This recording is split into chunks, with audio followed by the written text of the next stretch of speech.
Olá, tá começando o 100º episódio do Área de Trabalho da Gigahertz, patrocinado nessa semana pela ExpressVPN. Quem tá falando aqui é o Marcos Mendes, e assim como toda semana, a Bia Kunz, Garota Sem Fio, também tá por aqui. Tudo bom, Bia? Episódio festivo, tudo bem, Marcos? E, claro, né, como uma boa festa, a gente tem que ter convidado, né? Exatamente. Então, hoje, para participar, acrescentar e para ser entrevistado aqui no Área de Trabalho, Guilherme Rambo. Tudo bom? Olá, tudo bem? Que honra estar aqui nesse episódio tão especial. A honra é nossa de te receber e, assim, a gente tem um grande corpo de ouvintes que escutam todos os podcasts da Gigahertz, que, enfim, pelo menos conhecem o contexto, mas tem uma galera que chegou e escuta o Área de Trabalho e pronto, e a gente às vezes fala o Rambo, talvez a pessoa não saiba quem é o Rambo, então você é o Rambo. Quer falar, Rambo, quem que é o Rambo? Eu sou cofundador da Gigahertz, junto com o Marcos, apresento o Área de Transferência, que sai todas as sextas, e o Olá Mundo, que sai a cada 15 dias, e sou também desenvolvedor, tem alguns apps aí no mercado, pesquisador de segurança, já fizemos aquele episódio sobre prevenção de golpes e tudo mais aqui, então faço todas essas coisas. Boa, e hoje a gente vai entrevistar, você vai juntar o pessoal e o profissional, que é o pesadelo do Faustão, e falar sobre você, teve recentemente, né, o diagnóstico de TEA e TDAH, a gente vai abordar isso junto com produtividade, que foi um assunto que a gente veio tratando aqui em pinceladas nos últimos episódios, mas antes, claro, tradição é tradição, follow-ups, né? E eu comentei na semana passada, né, que eu ia jogar para o universo, que eu queria que o Strava passasse a ter modo escuro, porque era um absurdo, que não existia, etc. O episódio foi ao ar na quarta-feira. Na quinta-feira, eles anunciaram modo escuro. Aê. E choveu mensagem. Pois é, obrigado falando. A todo mundo. Sim, o Rafael Machado mandou, o Ricardo Bertramin mandou também. E o Strava falou, né, a gente sabe que é um pedido antigo, eles estão com um CEO novo desde janeiro, então ele deve ter arrumado a casa e agora vai colocar, anunciaram, claro, né, um monte de IA, teve tipo a WWDC do Strava na última semana, e nesse evento, o Build do Strava, eles anunciaram diversas novidades, incluindo justamente modo escuro. O Rafael Machado até brincou, né, pô, não deu uma semana que você pediu e eles fizeram isso, se eu mandar outras coisas aí pra você pedir, você consegue falar no ar? Vamos ver se o universo responde também.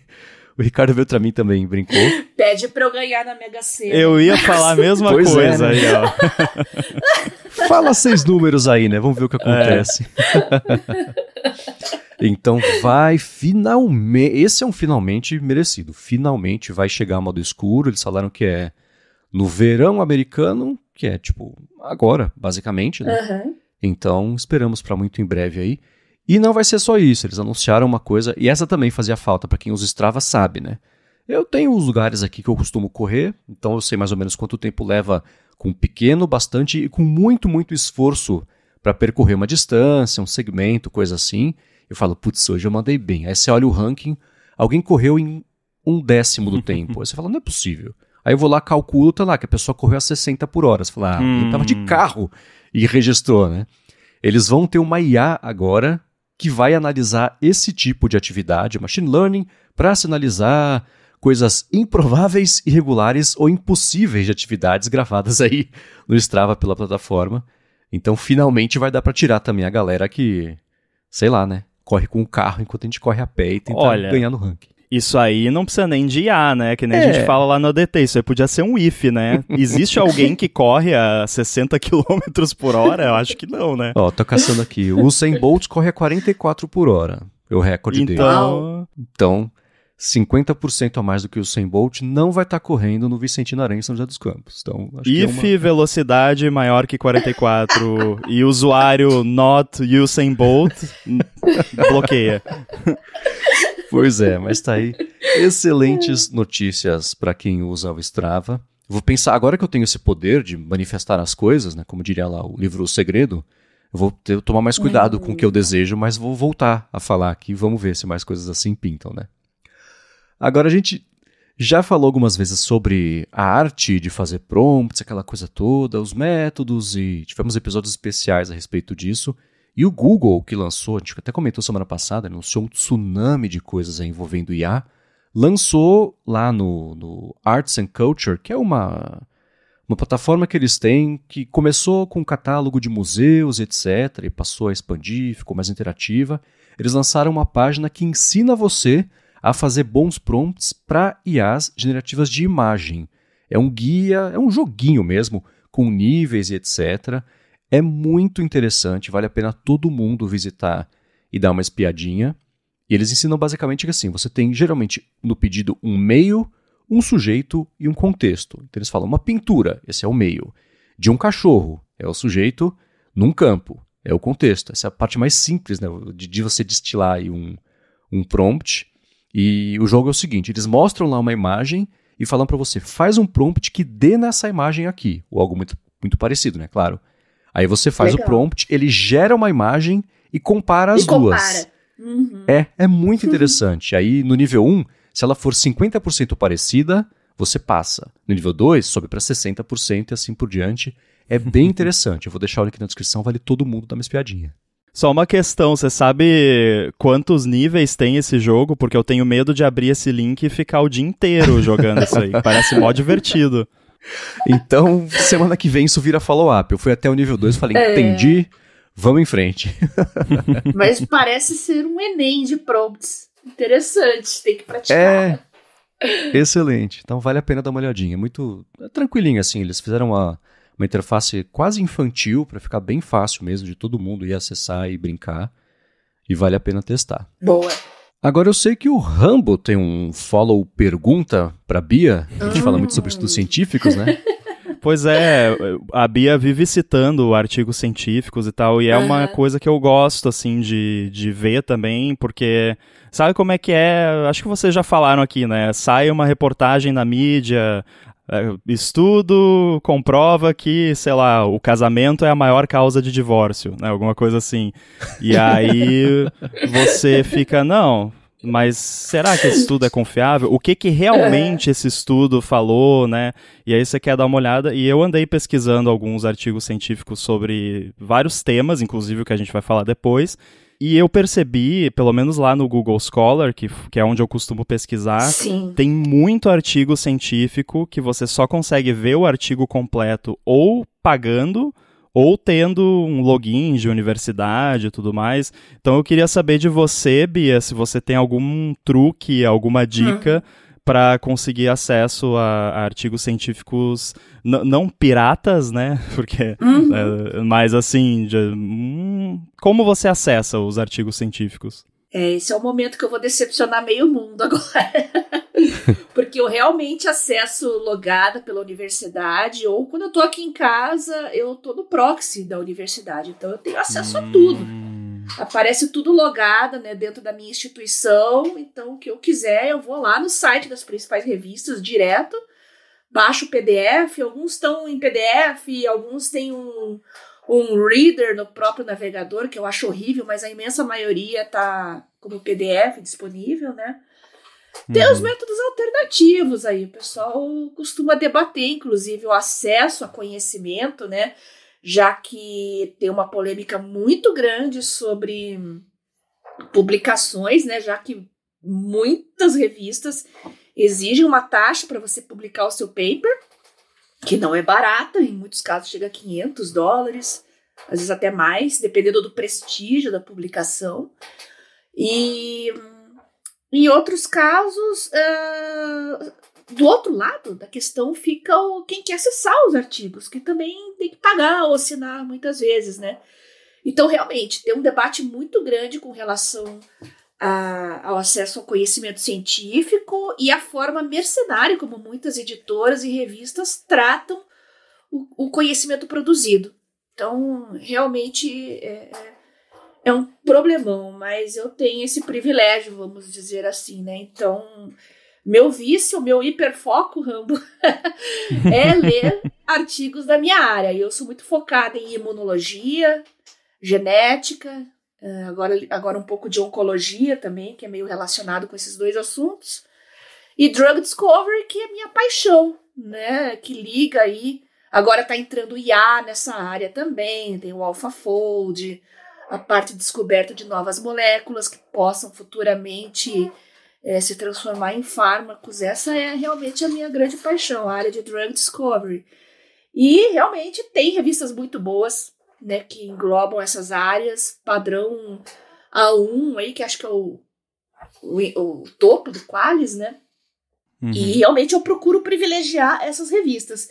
E são justamente as mais caras, as mais complicadas para publicar, por serem as mais prestigiadas, evidentemente, né? Então, sim, é uma decepção a minha resposta, eu sei. Mas tem os caminhos alternativos aí que o pessoal da área científica conversa. Isso a gente pode conversar depois em bastidores, né? Mas talvez você até já conheça, né? Não sei. Tem o Pirate Bay dos artigos científicos, é isso? Exatamente. Pior que tem. Mas muita coisa não tem lá. Eu acho que o que me chocou dessa minha descoberta pesquisando artigos científicos foi que na minha área de programação é tudo muito aberto, né, e livre, tem esse lance de compartilhar o conhecimento de forma pública e aberta, e aí eu nunca tinha tido tanto contato com essa área acadêmica, então eu me choquei um pouco assim, tipo, tá, mas isso aqui não é por conhecimento de todos, não é um estudo importante, né, não seria melhor se todo mundo pudesse ler, né, então acho que a solução vai ser eu me matricular numa universidade. Nem que você faça uma extensão, alguma coisa assim, né, uma boa universidade, pelo menos eu tô numa universidade pública, eu não tive, assim, nenhuma publicação que eu não tenha conseguido acesso. Não sei se eles têm parceria com todas, como é que funciona. Tem o portal CAPES também, que é muito bom, mas eu tenho as notificações, eu fiz os cadastros nessas principais revistas, né, que são das minhas áreas de interesse, então quando sai coisa nova, eu já vou lá, já recebo a notificação, ou então já chega um e-mail, e eu corro atrás, né. Mas, diferentemente da área de TI, a área médica é bem mercenária nesse ponto. É muito curioso isso, porque o ponto é esse que o Rambo comentou, né? Os estudos são feitos pelo bem da ciência, mas você... Não é nem por quem está fazendo o estudo, mas tem os gatekeepers dos estudos que, bom, eles são... pensa numa empresa, né? A gente vai atrás e vai estabelecer padrões mínimos de qualidade que já vão ser lá em cima. Esse é o tipo de coisa que dá trabalho para ter essas estruturas, avaliações, pessoal para fazer isso, etc. A gente quer ser recompensado por proporcionar essa qualidade, logo nos paguem para ter acesso a esse estudo que foi feito pelo bem da ciência, né? É uma equação muito maluca que envolve essas variáveis todas e dá nisso, né? Para deixar bem claro que eu não tô questionando que, né, alguém tem que financiar essas coisas, né? Então, claro, foi só uma coisa que me chamou a atenção porque na minha área a gente faz dinheiro de outras formas e o conhecimento, né, os estudos em si são abertos. Mas, de repente, também por quem trabalha com academia, né, não de ginástica, né, de academia de universidade, de repente, o jeito é esse, né, não tem muito como, né, não existe almoço grátis, né. E nessa minha área aqui, que é Drug Discovery, nossa, eu acho que é a área cientificamente mais complexa, porque além de você trabalhar com moléculas já conhecidas, né, e tentar achar outros usos para elas, ou criar moléculas novas, você tem os estudos de fase 1, fase 2, e para chegar na fase 3, que é a fase efetivamente com pacientes, num ambiente ainda bem controlado, claro, mas já é com pacientes, puxa, vai muito tempo e muito dinheiro, né? São pesquisas caras, mas ficando só no âmbito das publicações das editoras, eu acho meio sacanagem, se você já paga para publicar, cobrar de quem vai ler lá do outro lado, né? Ou um paga ou o outro paga. Na minha cabeça, pelo menos, é assim que o negócio funciona, né? Então, eu acho exagerado e eu acho que é bem mercantilista a atitude de algumas dessas editoras. Muito bem. E para quem tiver alternativas legais para ajudar o Rambo, né? Fontes que dê para ele ir atrás de estudos, mandem pra gente gigahertz.fm/feedback. Agora, Bia, você nessa semana me mandou um link que eu achei bem interessante sobre uma coisa chamada leitura profunda. E é uma matéria com base em diversas opiniões, entrevistas com pessoas que sabem do que estão falando, sobre como a leitura profunda tem sido uma prática cada vez menos frequente e por que isso é ruim, né? Por que a leitura profunda faz bem pro cérebro o que está acontecendo? Quer falar um pouquinho disso? Me chamou a atenção que eu já tinha falado em episódios anteriores que eu estava tentando resgatar uma maneira de me conectar mais com o que eu leio. Aí eu dou de cara com esse artigo, é o da Deutsche Welle ou da BBC? Agora me deu um branco aqui, eu esqueci. BBC. Eu sugiro que vocês ouçam, porque é bem interessante e mostra a importância de você focar no que você está lendo, desligar a sua mente de distrações, mergulhar realmente no que você está lendo, interagir com aquele conteúdo. Então eu gosto muito de fazer marcações, eu salvo e anoto coisas para pesquisar depois. Eu evito fazer buscas no meio da leitura, tá? Até quando eu tô lendo um artigo que não é em inglês, às vezes tem artigos em outros idiomas e tal, felizmente no tablet o Samsung tem uma ferramenta de traduzir ali só tocando com a caneta em cima. Então eu não preciso me distrair abrindo o Translator ou o navegador, sei lá, sair daquela tela que eu tô já concentrada, né? Isso já ajuda muito. Mas eu marco, né? Eu falei também de color code, eu sublinho ali minha cor verde, a cor das coisas que eu quero procurar para me aprofundar depois. Então eu evito sair daquele ambiente.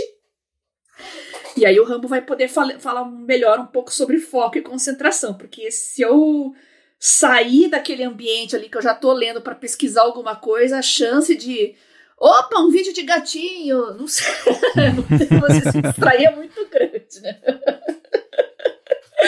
YouTube tem dessas armadilhas. Às vezes o link vai para alguma coisa, algum conteúdo do YouTube, aí lascou, né? Aí tem um monte de coisa legal chamando sua atenção lá. Então eu procuro fazer um índice no final assim, das coisas que eu quero pesquisar e procurar melhor. Então, ouçam, né? É um artigo de áudio, né, da BBC, que fala muito sobre isso, e eu sugiro que vocês peguem essas dicas e reflitam um pouco sobre o conteúdo que vocês estão consumindo e a forma que vocês estão consumindo. Você me mandou o link do vídeo, eu achei curioso ser um link de vídeo falando sobre leitura profunda, eu achei o link para a matéria, eu vou deixar na descrição a matéria, porque é para o pessoal ler sobre leitura profunda. E a tese é muito interessante, né? Faz assim, quando a gente lê com a atenção necessária, etc., ativa áreas cerebrais que aquela leitura básica, superficial, não ativa. E quando faz a leitura profunda, a gente faz inferências, faz analogias, e isso estimula, e fala até, quando a criança vai da decodificação para uma leitura fluente, o caminho dos sinais dessa informação pelo cérebro vai mudando. E a gente vai perdendo isso quando faz a leitura que não é profunda e deixa de fazer a leitura profunda. Esse é um texto bem interessante e que associa essa leitura profunda e as analogias e as inferências, etc., a um pensamento cada vez mais lateral, uma capacidade maior de compreender as coisas, de absorver as informações e consolidar isso ali na memória e ficar mais inteligente, basicamente, né? Então, vale a pena dar uma espiadinha. Eu vou deixar o link pro texto e deixo pro vídeo também, né? Para quem quiser escutar em formato meio podcast, né? Eu comecei a ouvir em 2x, falei, não, isso vai contra a tese do texto, deixa eu ler. Aí eu li. E foi bom. A gente falou disso também, né? Sobre ler, ouvir, ver coisas em velocidade mais acelerada. Falei também sobre a síndrome do pensamento acelerado, que acho que é um mal que eu combato, assim, que eu tô conseguindo. Mas a gente vai entrar no tema do podcast, a gente vai entrar nesse assunto de novo, né? Então fica a dica aí, o link tanto da matéria quanto do áudio, para quem quiser ouvir da maneira que mais gosta. Boa. E Rambo, como é que você consome esses conteúdos? É 1x, 2x? É pulando pedaço? Como é que faz pra você? Eu não sou adepto do 2x, não. Eu só uso o 2x quando eu tô revisando o podcast. Tipo, eu editei o Olá Mundo, aí eu vou revisar pra pegar os links e ver se não sobrou alguma coisa, eu uso o 2x. Ou quando eu reviso o ADT, quando você tá viajando, alguma coisa assim. Mas, no geral, porque se eu escuto... É que nem a gente já comentou no ADT, eu acho, de ouvir podcast em caixa de som e não de fone de ouvido. Parece que eu não registro. Então, se eu ouço em 2x, o máximo que eu faço é, tipo, se eu vou ver um vídeo no YouTube, daí tem um vídeo de 5 minutos e 2 minutos no começo, é a pessoa falando, oi, tudo bem, se inscreva, vai ter o meu evento, não sei aonde. Tipo, não tô interessado, obrigado. Aí eu vou dando a setinha pro lado ali até chegar no ponto que interessa. Mas eu sou adepto do ouvir as coisas na velocidade normal. Eu tenho um faniquito, por exemplo, com quem, sei lá, recebe áudio da mãe, do pai no WhatsApp e ouve acelerado, porque, sei lá, parece... Eu não tô dizendo que é um desrespeito, mas eu tenho essa sensação assim, ai, sabe, é o seu pai, a sua mãe, você não pode parar ali 1 minuto, né? Se for um podcast de 20 minutos, aí tudo bem, aí tá perdoado. Mas, pô, sua mãe mandou uma mensagem de 1 minuto no WhatsApp e você não vai escutar, vai ter que acelerar. Eu acharia mais legal se tivesse um recurso, tipo, do Overcast de cortar os silêncios, né? Porque muitas vezes a pessoa pausa e aí isso acaba... alongando, mas eu não gosto de ouvir áudio em 2x, não. Ai, Rambo, sinta-se virtualmente abraçado, porque estou tão feliz de ouvir isso. Porque tiram tanto sarro da minha cara por ser assim também. Mas existem muitos de nós. Eu e a Bia não somos os únicos. Inclusive, se você que tá ouvindo também é assim, manda feedback pra nós que a gente quer abraçar virtualmente mais pessoas. A turma do 1x. E eu descobri que tem razões pra isso, né?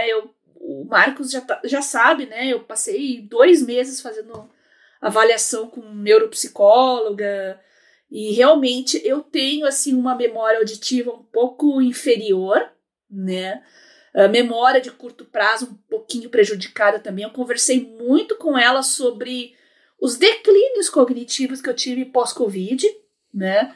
E eu anoto, sim, eu escrevo, eu faço um diário muito das coisas que eu sinto, que eu percebo, e eu notei que em 2024 eu tô começando a melhorar. Então, se você teve Covid, percebeu que memória, atenção... eu não tive nenhuma sequela, não perdi o olfato, nada. Além do prejuízo no próprio pulmão, que eu tive 50% de comprometimento, e que eu recuperei, né? Isso que é o mais surpreendente, né? Meu pulmão está perfeito. Infelizmente, na parte cognitiva, eu tive alguns declínios, né? E um deles é justamente esse déficit que eu tenho com a parte auditiva, né? Eu me perguntei, poxa, eu gosto tanto de ouvir podcasts, só que eu sempre ouço fazendo alguma coisa. Eu preciso estar com as mãos ocupadas, porque senão parece que eu não presto atenção. Quando é uma lavando aula... a louça. Exato, fazendo atividade. Clássico. Campeão é caminhada, atividade física, academia. Esse, pra mim, são os melhores momentos. Mas tem aqueles assuntos que eu preciso sentar, me concentrar. Aí eu tenho que ter uma caneta na mão, sabe? Parece que... Eu consigo ficar mais imersa no que está sendo dito e tomando notas, escrevendo. Eu me saí muito bem nesses testes também, que eu achava que não tinha uma memória tão boa, mas a partir do momento que eu registro uma vez só, né, o ato de escrever, anotar, parece que eu não esqueço mais, eu não preciso nem consultar futuramente. Né? Eu me saí muito bem nesses testes, então foi legal, porque eu descobri meus pontos fracos, meus pontos fortes, e agora, sabendo que minha memória auditiva não é tão boa, eu uso alguns atalhos, né?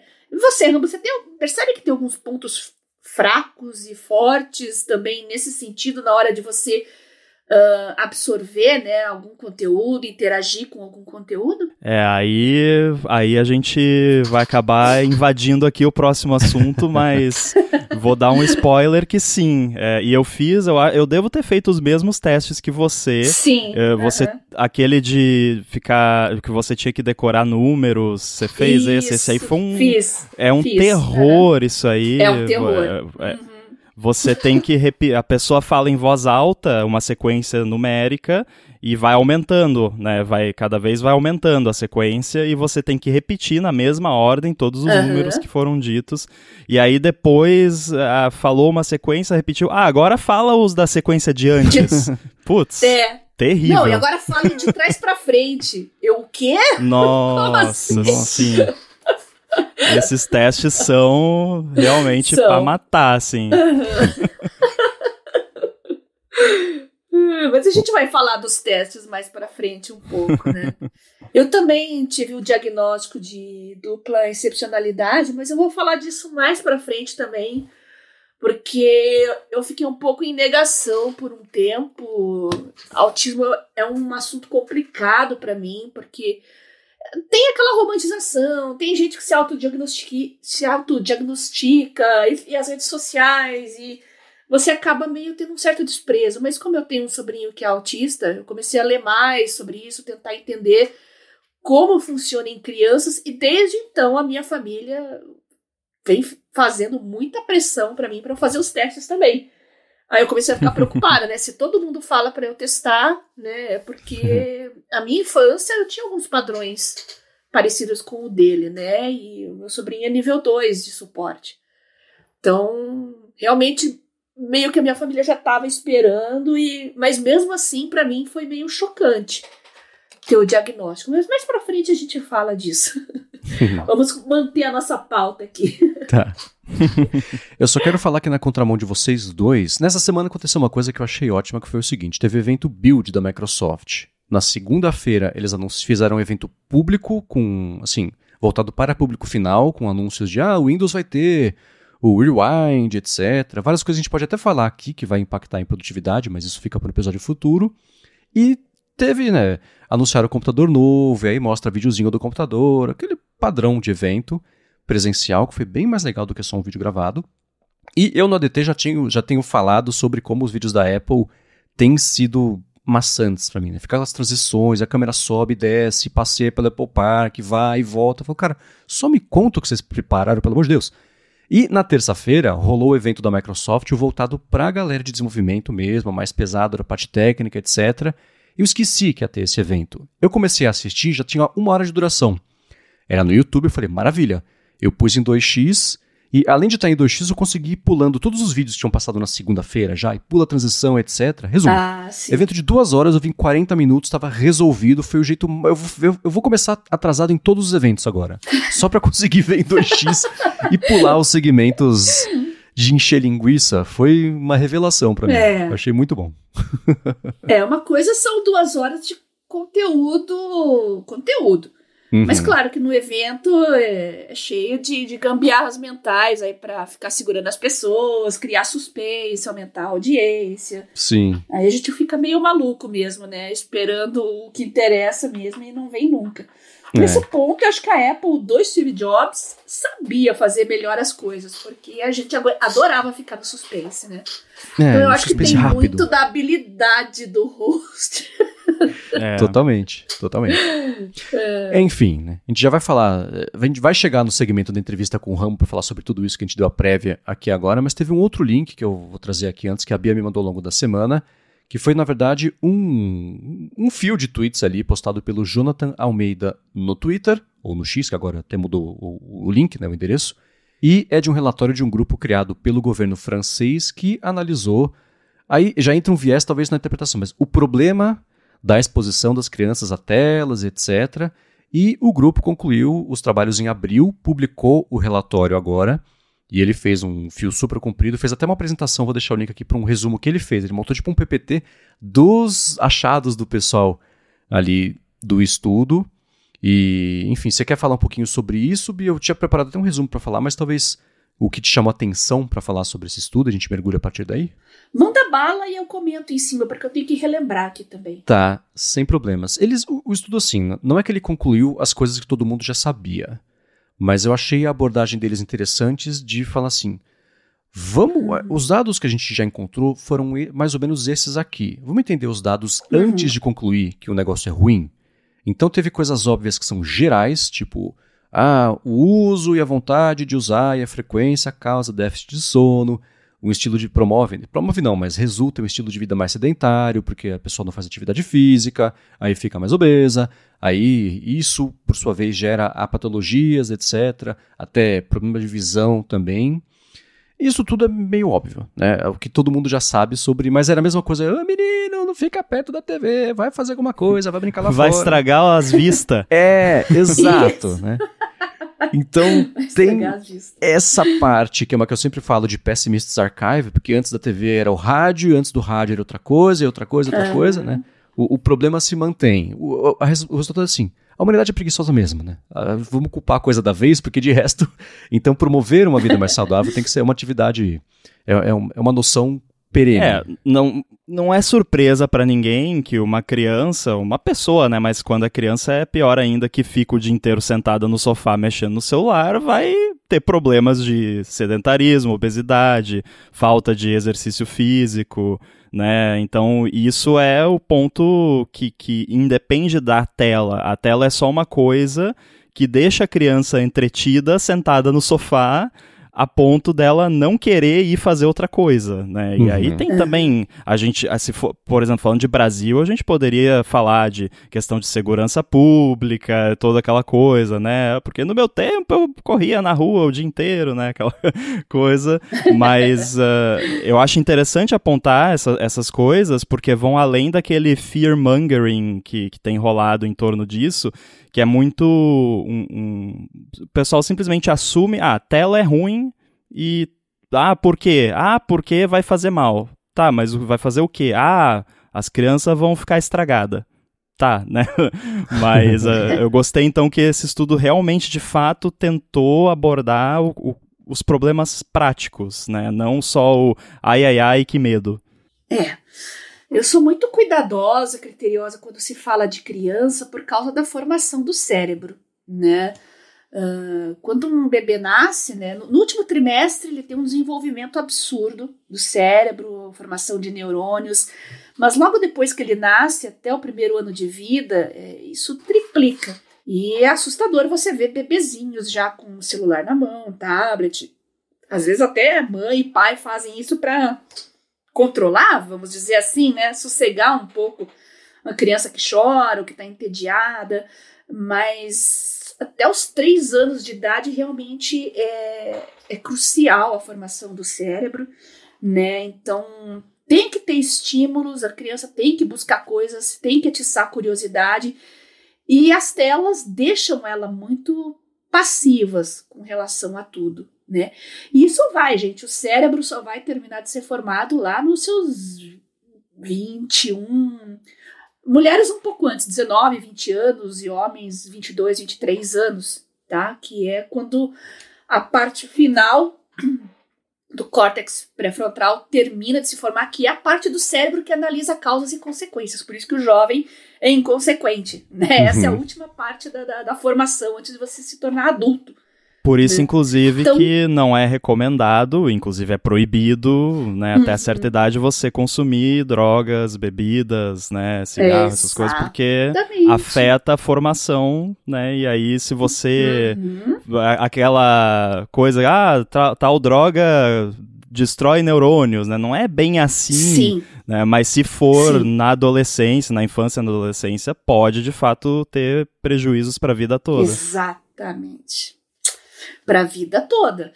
E nessa primeira infância, então, agora pensem no cenário de Brasil, né, gente, que sem água tratada, esgoto, verminoses, baixa nutrição, pensa do que a gente está condenando as nossas crianças, que depois de um tempo não tem mais conserto, é irreversível, o cérebro já está formado, ela sempre vai ter déficit cognitivo, baixo desempenho escolar, e isso vai afetar a vida adulta dela como um todo, na escolha de carreira, profissão, tomada de decisões para a própria vida, administrar a própria vida. Então, essa falta de cuidado nos primeiros anos é muito mais séria do que a gente pensa, e assim como o Rambo falou de drogas e de álcool também, as telas entram aí, não é nenhum moralismo, é uma questão biológica. Então, bom, nossos ouvintes aqui sabem disso, né, que são pais, a gente sempre toca nessa tecla, né? Eu sempre tenho essa postura mais positiva com relação a essa questão das telas, porém, eu sou aquela pessoa que,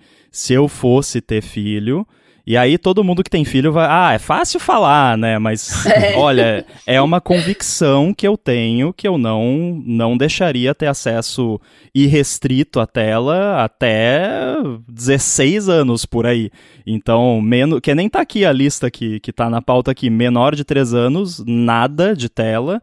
Exato. Aí dos 3 aos 6, talvez um pouquinho ali, aí depois dos 6 anos você já começa, né? Mas tem que ser um negócio controlado, não, porque a gente vê, infelizmente, como a Bia falou, muitos pais que usam um tablet lá ou um celular como uma babá, né? Tipo, tenho que fazer um negócio aqui, a criança tá incomodando, vou dar um celular na mão dela, né? É quase como a chupeta dos dias modernos, né? Antigamente você, tá chorando, bota a chupeta e aí agora bota um celular na cara da criança que resolve.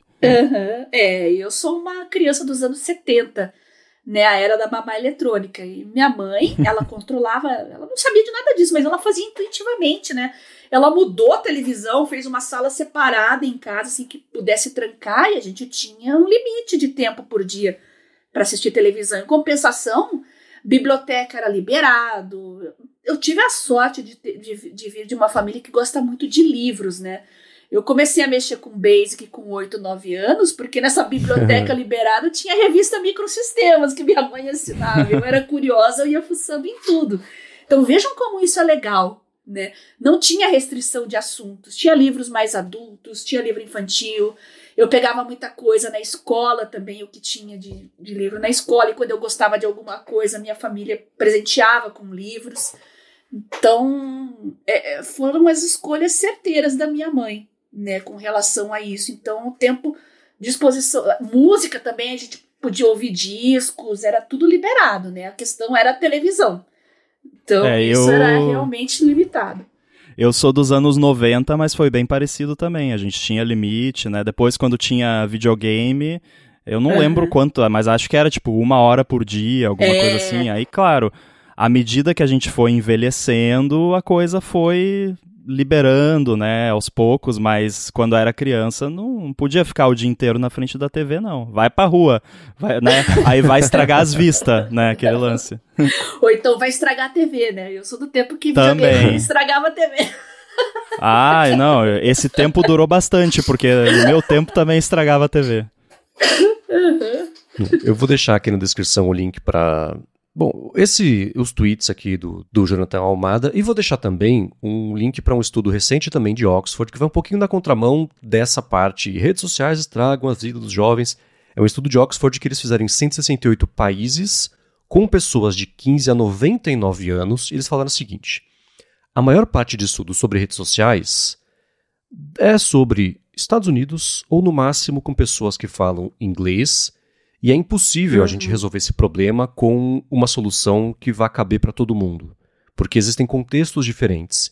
E por ser um estudo que eles fizeram de 2006 a 2021, eles falam o seguinte: primeiro, no estudo a gente não provou causa e efeito para o resultado que eu vou falar, e também a gente reconhece que muitas coisas mudaram economicamente no mundo, né? No geral a situação melhorou, etc. Mas a conclusão foi: acesso à internet está associado, de acordo com eles, apesar de não terem comprovado causa e efeito, mas viram uma relação entre quanto mais acesso à internet, mais bem-estar geral isso proporciona. As pessoas sentem um bem-estar maior quando elas têm acesso à internet versus o contrário. Nesse universo do mundo inteiro, de pessoas de 15 a 99 anos, é super amplo. E eles falaram, por outro lado, a gente encontrou dados mostrando que aqui, em 5% dos casos de mulheres jovens de 15 a 24 anos, a gente percebeu situações em que teve um bem-estar ruim, um mal-estar talvez, né? Então isso reduziu para esse recorte, o que quer dizer o seguinte: a gente não está nem falando que é tudo bom e nem falando que é tudo ruim. Vamos olhar para os dados e a partir disso construir em cima outras pesquisas que explorem melhor, levando em conta isso, de que os estudos até hoje falam sobre países que se falam inglês, com um recorte muito pequeno do público, porque isso não vai trazer a solução para o problema, porque a solução tem que ser mais ampla. Eu achei um jeito muito interessante, assim como esse do relatório francês teve essa... Vamos dar um passo para trás e respirar, e olhar para os dados e aí tirar a conclusão, ao invés de olhar para um dado e apontar só para esse dado e falar assim, tá vendo, eu sabia. Não vamos chegar a lugar nenhum com isso. Então, vale a pena dar uma lida nesse texto também, porque ele apresenta, apesar de ser... Eu vou falar impreciso, mas não de um jeito acusativo, né? Ele é amplo, talvez, mas talvez o começo da solução seja justamente esse. Olhar de um jeito mais amplo, calma, respira, vamos ver o que os dados nos dizem para que a gente possa ver o que vai fazer. E não o contrário. Achei bom, achei ok. Esse lance dos dados é bem complicado, né? E tanto é que eles falam que não conseguem, né, comprovar nenhuma causalidade. E eu acho que a Bia deve se deparar muito com isso, vendo estudos científicos e tal, porque eu já consigo pensar de cara, assim, na hora que você falou, já acendeu a lampadinha aqui. Tá, pessoas que têm mais acesso a redes sociais têm mais bem-estar. Será que não é porque essas pessoas são mais, entre aspas, ricas, tipo, vivem num lugar com acesso à internet, têm smartphone, logo elas têm uma vida um pouco mais tranquila, não passam fome, né? Tem toda uma questão, porque os seres humanos são muitas variáveis, né? Então não tem como você... Aí é que nem você... Às vezes tem questões de prevalência de certos transtornos mentais, por exemplo, que a gente vai falar em seguida. Aí você vê um estudo lá e... Aí, tipo... Não é que o que eles estão apontando causa aquilo. Às vezes a prevalência maior é porque pessoas daquela faixa social são mais diagnosticadas porque procuram ajuda, né? Então, pessoas ricas têm mais depressão, sei lá. Talvez elas não tenham depressão porque elas são ricas. Elas sabem que elas têm depressão porque elas têm dinheiro para procurar um psiquiatra, um psicólogo, né? Então é bem complicado esse tipo de estudo. Em países como o Brasil, no geral, a gente tem um problema de subdiagnóstico, né? Acesso a serviços de saúde, ainda que tenha o SUS, muita gente está longe de centros urbanos também para receber a atenção adequada. Então, a gente não tem... A grande verdade é que a gente não tem uma dimensão correta das coisas aqui por causa desse recorte de classe social. Exatamente. Enfim, eu vou deixar o link na descrição para essa matéria também. E agora, a segunda parte, a gente vai conversar justamente com o Rambo sobre diagnóstico e vida, tanto de TDAH quanto de TEA também, mas antes eu vou tirar um minuto do episódio 100, ó que bacana, para agradecer a ExpressVPN, que está mais uma vez patrocinando o Área de Trabalho e segue oferecendo até 4 meses, uma forma de você aproveitar 4 meses de graça, assinando o plano anual, indo em expressvpn.com/adtrabalho, que tem link na descrição também. É o seguinte, se você trabalha, tem a vida móvel, produtividade móvel, como é o caso da Bia, você depende de Wi-Fi públicos, né? Do Wi-Fi do shopping, do centro de convenções, do aeroporto, do hotel, do Airbnb, né? E se você está logando no Wi-Fi que você não controla, é um risco, né? Nem que seja assim, o Wi-Fi vai coletar o Wi-Fi do aeroporto, do shopping, você dá a sede ali, o direito para ele coletar o servidor que está conectando para ou ceder ou vender para instituto de pesquisa. Você tem que poder falar não. E você pode falar não com o ExpressVPN. Os seus dados, se você rotear sua conexão lá com o VPN deles, passam a ser criptografados, então nem ela, e muito menos quem oferece a conexão, conseguem acessar os sites, os servidores, os aplicativos, os dados que estão sendo trafegados na conexão, o que é excelente para sua privacidade. E um outro benefício, que é um que eu uso todos os dias aqui em casa, é que se eu me conectar na Max, por exemplo, pela Apple TV, roteando a conexão pelos Estados Unidos por meio do ExpressVPN, eu vejo o catálogo americano do Max, que é muito maior e bem diferente em relação a aqui no Brasil. É a mesma coisa com todos os outros serviços de streaming, né? Cada país tem um catálogo diferente. Se eu viajo para fora, quero ver uma coisa que só tem no Brasil, também posso fazer isso.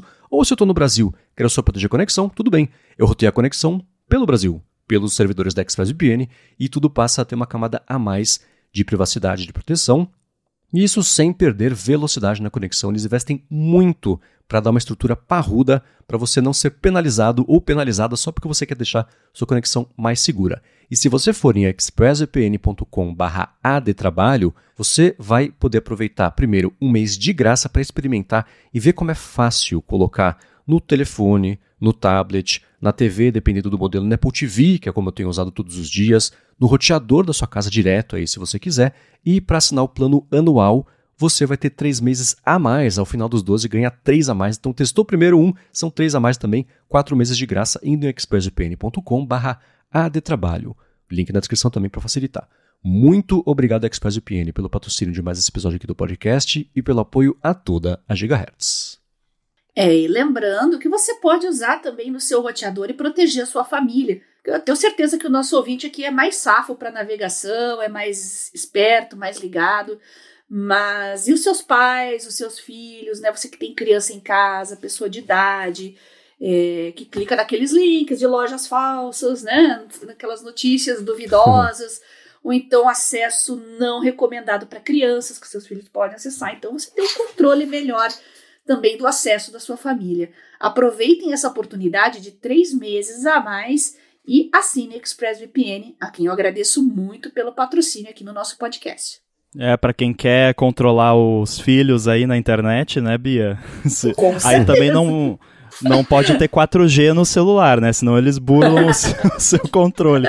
Mas eu lembro, por exemplo, que o meu pai, quando eu ainda morava com ele, na minha adolescência e tal, ele ia dormir, ele desligava o roteador. Ó, acabou. Eu vou dormir, Medidas acabou radicais. A internet. Boa. É um no jeito. meu tempo não tinha como fazer isso, era tudo da discada lá mesmo. Muito bem. Bom, vamos lá. A gente vai falar aqui sobre... O jeito resumido é hiperatividade e autismo. E o jeito mais correto, né? Tem a sigla que é TDAH, que é transtorno de déficit de atenção e hiperatividade, e TEA, que é o transtorno do espectro autista. Mas não são... A gente vai falar sobre essas coisas meio associadas, mas não são as mesmas coisas, né? São transtornos diferentes, com manifestações diferentes, que afetam diferentes pessoas de diferentes jeitos, muito diferente, né? E vai ter pergunta incluindo aí os dois no mesmo balaio, mas não são a mesma coisa.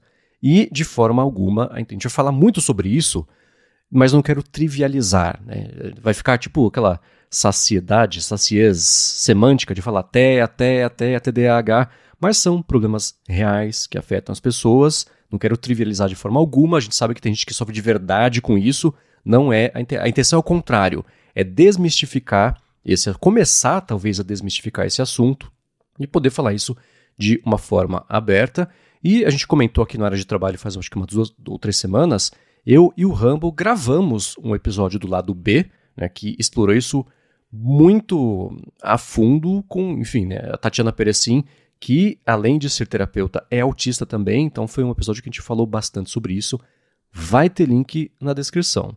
Dito tudo isso... Eu vou além, não é nem, dá uma conferida, é pré-requisito, porque lá você tem o conhecimento científico, a base de tudo, que a gente, né, a gente não, né, a Tatiana explicou muito bem como funciona, né? Por exemplo, a gente vai falar de TEA e TDAH junto, porque eu, no caso, sou os dois, mas tem gente que é TEA e não é TDAH, e tem muito mais gente que é TDAH e não é TEA, porque acho que a Tatiana falou que era 70% de quem é TEA também é TDAH, então realmente tem uma associação grande entre as duas, mas são coisas diferentes e você pode ter uma e não ter outra, embora seja comum você ter as duas. É engraçado que comigo eu também fiz testes para TDAH, mas foi excluído, né? O meu diagnóstico é só do TEA, e a dupla excepcionalidade é a respeito de altas habilidades e superdotação, que foi o que foi diagnosticado também. Então, é comum também ter altas habilidades ligadas a TDAH, ou então a TEA, enfim, pode ter situações em que os diagnósticos estão combinados, né? Uhum. Um relato que eu dei pra neuropsicóloga, que ela começou a escrever loucamente no caderninho dela, foi sobre eu ter aprendido a ler com 4 anos de idade por iniciativa própria. E aí ela começou a escrever muito lá. Que inclusive, eu descobri depois que é uma coisa que acontece com muitas pessoas no espectro. Você tem, para quase todas as coisas, você tem ou uma deficiência ou uma eficiência, né? Então, você vai ter pessoas do espectro que vão demorar muito mais para desenvolver leitura e escrita e fala, ou nem vão desenvolver, né? Que pode acontecer também. Ou você vai ter o contrário, que foi o meu caso de desenvolver muito mais cedo, né? Então você sempre pode ir para um lado ou para o outro. Por isso que são transtornos tão complicados, né? Porque é tipo aquela bula de remédio para dor de cabeça que você lê e fala, pode causar dor de cabeça, né? Então, vai para um lado e vai para o outro. No meu caso, eu passei a minha infância, adolescência, parte da vida adulta, achando que eu era burra, né? Então, por isso que eu tive... porque apesar de tirar sempre notas altas, ser primeira da turma e tudo mais, eu tinha um problema muito sério de socialização. Eu era aquela criança isolada, não imaginava que eu seria teia, nem se falava em teia, anos 70, 80, né? Mas por eu ser isolada, o que eu ouvia de outras crianças é que eu era pateta, tapada, esse tipo de bullying, né? E foi um bullying muito brabo que eu recebi. Os professores não me socorriam, a coordenação não me socorria, eu pedia socorro e eu era meio que ignorada. E eu tive até um professor que me deu uma bronca, tirou um sarro de mim no meio da aula, porque eu tinha ido dedurar, entre aspas, ele na coordenação, né? Porque ele deixava as outras crianças fazer o bullying comigo e ele fazia também. Então o período escolar foi péssimo na minha vida, essa fase do ensino fundamental, principalmente, né? Então, eu acreditava que eu estava do lado oposto, que eu tinha algum problema de burrice. Nunca imaginei que eu pudesse ter altas habilidades, superdotação, até porque não é uma coisa óbvia, né? Eu não sabia nada a respeito disso, eu não tinha a menor ideia. Fui procurar para ver o que é, e eu pensava, nossa, mas superdotado é um Einstein, é uma pessoa que faz alguma coisa grande para a humanidade, quando não é bem assim, né? E é engraçado que quando eu tive uma experiência muito parecida na escola, felizmente nada, como você comentou, do professor fazer bullying, né, mas é que eu já era nos anos 90, então já era mais Nutella, né, então, já não tinha tanto, mas assim, eu não via a hora de terminar a escola, o meu sonho era terminar logo aquilo, e também sempre fui relativamente bem, assim, nas aulas e tudo mais, e isso é outra coisa que acontece com frequência com pessoas no espectro, que é você ser uma pessoa brilhante e uma anta ao mesmo tempo, sabe? Tipo, tem vezes que você é brilhante, tem ideias fantásticas e resolve problemas de uma forma inteligente e tal, ou de uma forma que ninguém pensou e que é mais eficiente, mais rápida, enfim. E aí, às vezes, você, sei lá, vai montar um móvel da IKEA e não consegue, né, Moisés? A frase não consegue sempre é seguida de Moisés. É curioso mesmo, né? Porque parecem coisas contraditórias quando, na verdade, elas se somam, né? Você ser inteligente, mas ser tapado ao mesmo tempo. Mas eu sabia que eu me saía bem, assim, em todas as matérias. Eu nunca tive dificuldade, assim. Nunca diria que é de humanas, é de exatas, é de biológicas. Eu fui para a área de biológicas inicialmente, mas eu sempre me saí muito bem em todas as áreas. Agora, a questão da interação social é o que pega. Pelo menos no meu caso. Eu fui muito mal nos testes, Rambo. Foi o dia que eu fiz o teste e eu voltei para casa e eu chorei 2 dias seguidos, porque no teste, para você descobrir a intenção das pessoas, eu fui muito mal. Muito mal. Né? O que a pessoa tal quis dizer? Tem um que eu não me esqueço. Como é que era que ela falou? Que o chefe... eu tava com o chefe e com a secretária e ele precisava imprimir um documento. Aí ele chega para a secretária e fala que não tem papel na impressora. O que ele quis dizer com isso? Aí eu lembro que eu fiquei pensando o que ele quis dizer com isso, que ele não consegue imprimir o documento, é simples. Mas não, a resposta é que ele queria que a secretária trouxesse mais papel, e eu não conseguia detectar isso. Quando ela dava a resposta para mim, eu via o quanto era óbvio, mas inicialmente eu não conseguia perceber. E eu comecei a me questionar, depois que ela falou que isso era um traço de autismo, eu comecei a relembrar algumas coisas da infância, da adolescência. Será que não era isso que ocasionava o bullying, que eu sofri tanto? Impossível voltar no tempo, né, pra saber. Acontece muito isso e a gente não precisa quase morrer para ver o filminho da vida, né? Que o pessoal... Porque realmente teve muitas situações assim, e aí você vê, porque no meu caso, nesses testes de intenção e tudo mais, eu até que fui relativamente bem, mas aí o que pegou foi quando a neuropsicóloga pediu para eu explicar né, o meu pensamento, o meu sentimento, e aí isso foi uma coisa que foi muito importante no meu diagnóstico, que assim, eu desenvolvi ao longo da minha vida estratégias racionais para lidar com essas coisas, Que as pessoas, normalmente... um exemplo, chega a pessoa, aí... Chega na sua casa, no seu escritório, tá frio aqui, né? O que uma pessoa neurotípica vai entender? Ela quer que eu diminua o ar, né? O que eu vou entender? Que a pessoa tá com frio. Exatamente. Né? Exatamente. E aí também é que entra o lance, e tem estudos científicos sobre isso, que o déficit de comunicação do autismo é entre autista e neurotípico. Autista com autista se comunica super bem, porque a gente é objetivo. Então, se eu chegar no lugar e eu tiver com frio, eu vou falar, diminui o ar aí. Eu não vou falar, eu tô com frio.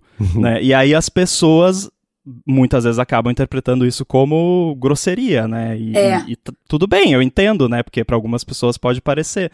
Então, é interessante como, às vezes, você tem o déficit, mas você... ao longo da vida acaba desenvolvendo estratégias para lidar com aquilo. E isso a gente percebeu muito no meu laudo, no meu diagnóstico, que eu lido com muitas coisas de forma racional, que a maioria das pessoas é intuitivo, assim, né? A pessoa simplesmente faz no automático. Só que isso tem o lado ruim, que eu fico exausto. E isso é muito comum também, que é você vai num evento, uma coisa que você vai socializar muito, e por você você não tem o processinho em background que lida com isso, você tem que estar o tempo todo analisando cada coisinha, né? Então, tipo, olhar no olho da pessoa que eu tô falando. Eu tenho que fazer isso racionalmente, eu não consigo fazer isso automaticamente.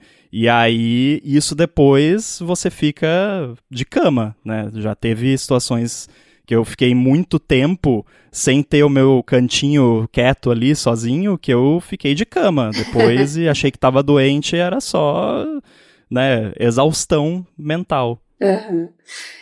Eu li aquele livro, Como Fazer Amigos e Influenciar Pessoas, quando eu tinha, acho que 12 ou 13 anos, porque é um título bem chamativo e o meu objetivo na vida naquela época era exatamente isso, fazer amigos, porque eu não conseguia.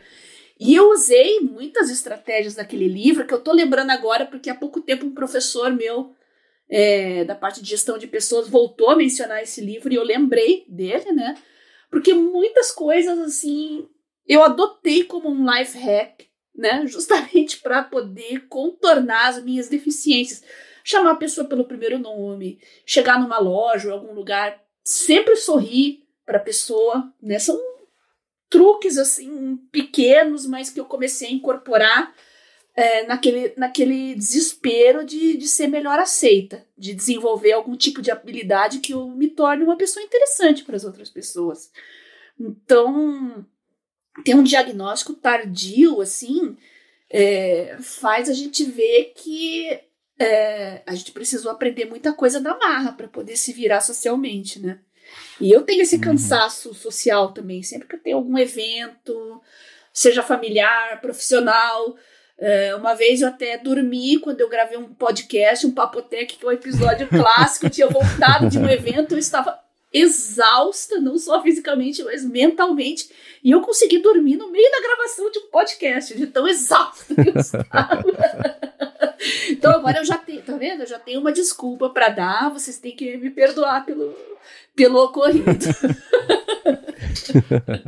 Tá perdoada até porque foi divertidíssimo. O pessoal ouvindo lá, eu ressonando, assim, Meu Deus, quando eu escutei aquilo, nem eu acreditava. Como é que eu consegui? E ninguém nunca vai deixar você esquecer que isso aconteceu também. Não, mas o Papotec recente eles lembraram. Isso é outro life hack que eu aprendi. Pelo fato de ser pateta, ser tapada, sempre ser chamada assim, e querer ser aceita pelas outras pessoas, então quando eu pedia para alguém repetir alguma coisa, dar alguma instrução, alguma ordem, eu sempre falava, olha, fala devagar, explica de novo, porque eu sou meio pateta, eu sou meio lesada, aí a pessoa dá uma risadinha, gera uma empatia maior por você, né? Eu falava sabendo que eu sou lesada, pateta, etc, mas eu falava no tom de brincadeira. Então você se auto-zoar, eu sempre fiz piada comigo mesma, porque eu descobri que era uma maneira de gerar empatia para outras pessoas. É muito louco isso, né? Mas a Desarma, gente aprende, né? Desarma. A gente aprende isso no sofrimento mesmo. Mas a gente incorpora pro resto da vida. E Rambo, você fez essa investigação que foi super longa, né? Eu lembro que fazia um tempão que você estava falando que você ia começar a fazer, teve entrevistas não só com você, mas com a sua família também, etc. Que chegou nos 2 diagnósticos, ou no diagnóstico das 2 coisas. Quer contar como é que foi esse processo aí para chegar no diagnóstico? Bom, na verdade, essa avaliação foi do TEA, porque o TDAH eu já era diagnosticado há bastante tempo.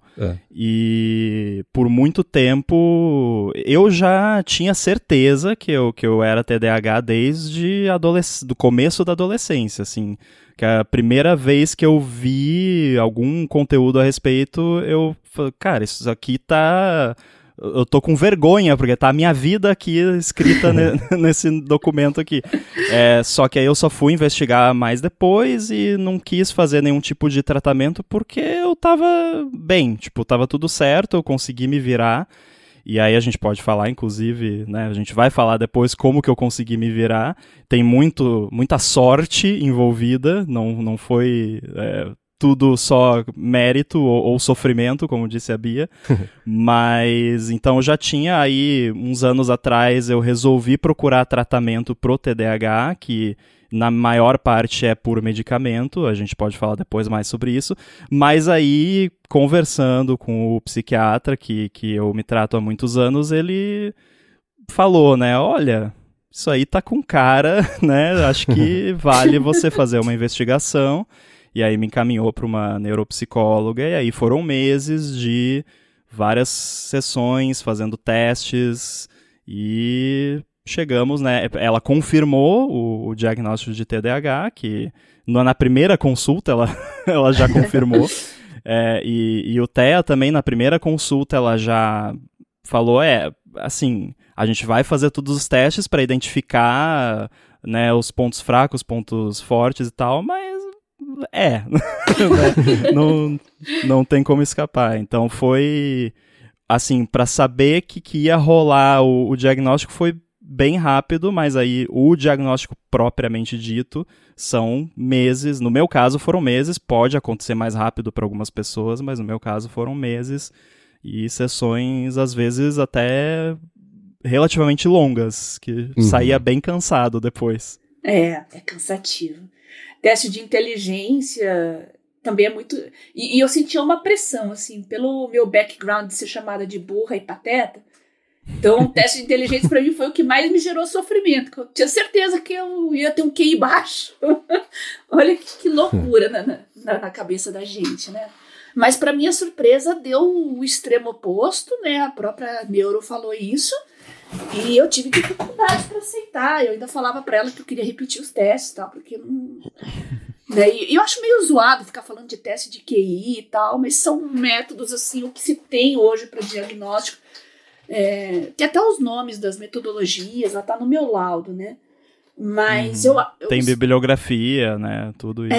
Tô me abrindo aqui no podcast, mas é uma coisa que eu não falo, não pretendo, não quero abordar isso no mundo real, porque, sei lá, acho que as pessoas entendem errado, né? Eu não enxergo como alguém genial e tal. Eu acho que eu talvez tenha uma inteligência superior em múltiplas áreas, nem todas as sub-áreas que ela testou deu sempre superior e muito superior, e nunca enxerguei isso como uma coisa positiva, porque me trouxe muito transtorno, na verdade, por ter interesse em áreas diferentes, muito distintas, na adolescência, época de vestibular, o que professor e família falavam, não, você tem que escolher uma carreira para você seguir aquilo o resto da vida. E para mim isso foi um sofrimento imenso, porque eu não estava em dúvida a respeito de carreira. Eu queria fazer múltiplas coisas diferentes, né?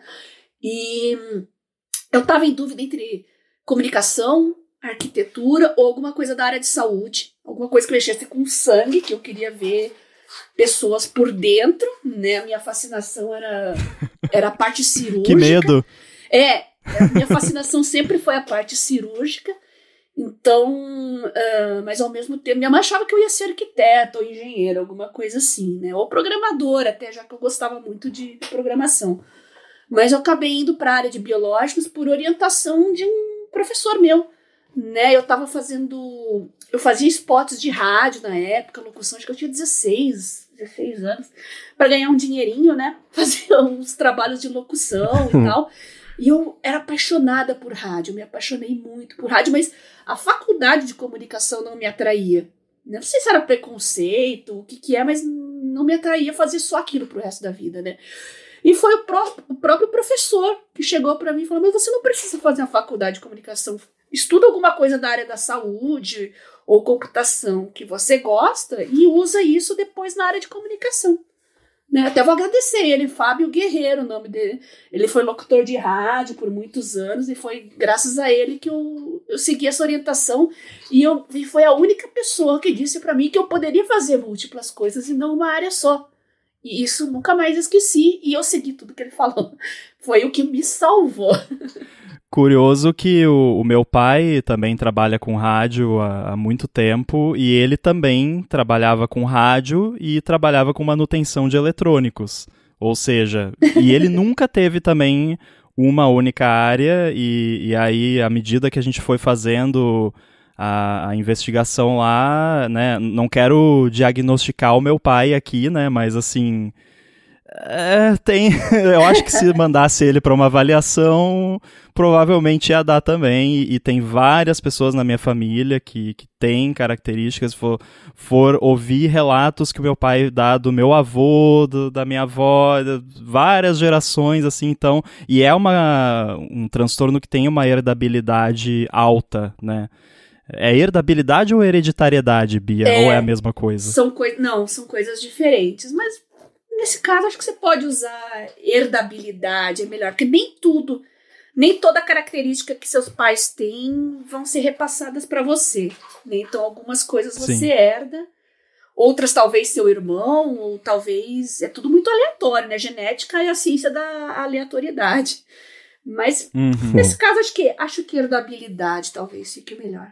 E aí também eu acho importante mencionar isso aqui, para quem não ouviu o episódio lá do lado B, né, mas ambos os transtornos, o TDAH e o transtorno do espectro autista, são alterações do neurodesenvolvimento, então o nosso cérebro é diferente. Sim. Ele é conectado diferente das pessoas neurotípicas, então não é uma coisa que você vira, ou você adquire, ou você pega, né? É uma coisa que você nasce, e aí, ao longo do seu desenvolvimento, né, aquele lance que a Bia falou lá no começo da infância e tal, você pode acabar manifestando mais ou menos características daquilo, mas é uma coisa que você nasce, né? Tanto é que um dos critérios do diagnóstico que é investigado quando você faz a avaliação é toda a parte desde a infância, porque essas características têm que estar presentes desde a infância.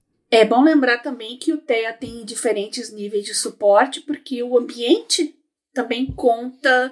Você pode ter, às vezes, um pool genético favorável a desenvolver alguma neurodivergência, mas isso fica mais atenuado por fatores ambientais. Né? Então, fatores ambientais também são muito importantes aí no desenvolvimento dessas condições. Sim. E antes do diagnóstico clínico, você tinha já identificado, né, sozinho, porque você precisava para trabalhar, o que funcionava, o que você tinha que perseguir ou evitar também para manter a produtividade alta, né? Então, o que você sabia já que funcionava ou que não funcionava no dia a dia para poder render? Eu falo sobre, por exemplo, a forma de evitar ou lidar com interrupções, ou então planejar as atividades e como se adaptar a mudanças, do tipo eu falar, escuta, semana que vem eu vou viajar, você consegue resolver o ADT? Coisa assim, por exemplo. Desse modo mais geral, como é que você foi organizando ao longo da vida a produtividade para manter isso em alta? Foi, em grande parte, sorte de que o meu hiperfoco foi para a área da computação. E aí entra, né, não a questão ambiental que a Bia falou de desenvolvimento neurológico, mas de adaptar o ambiente para acomodar o seu suporte, né? Que quando a gente fala de suporte, é justamente essas questões, né? A gente falou lá no lado B, questões sensoriais e tal, então eu não posso trabalhar num ambiente barulhento, eu não posso trabalhar num ambiente que eu não tenha algum nível de controle sobre iluminação, sobre o que tá na minha frente. Eu já teve gente que viu foto do meu escritório e falou, nossa, mas que claustrofóbico, a sua mesa fica num canto virada para uma parede branca. Sim, porque se ficar virada para a janela, vai passar um passarinho, eu vou olhar pro passarinho e vou me distrair, né? Que é um estereótipo, inclusive, mas acontece de fato, né? A não ser que eu esteja hiperfocado, né? E aí é interessante porque tanto o TEA quanto o TDAH tem hiperfoco, mas é outro tipo de hiperfoco. E eu tenho os dois. Então, o hiperfoco, e isso é a minha percepção, tá? Aí tem pessoas que vão sentir diferente, é só como eu vejo. O hiperfoco do TEA, ele é uma coisa mais duradoura, então ele é uma fixação em determinado tópico, assunto, técnica, objeto, qualquer coisa do tipo. E aí aquilo pode durar a sua vida inteira, pode durar um mês, pode durar uma semana. Agora, o hiperfoco do TDAH, ele é o hiperfoco daquele momento. Então, durante aquelas 6 horas, eu estou hiperfocado em fazer esse app aqui que eu estou fazendo. E aí depois eu termino e pronto, tudo bem. Então, o meu hiperfoco do TEA é computação, Apple, etc.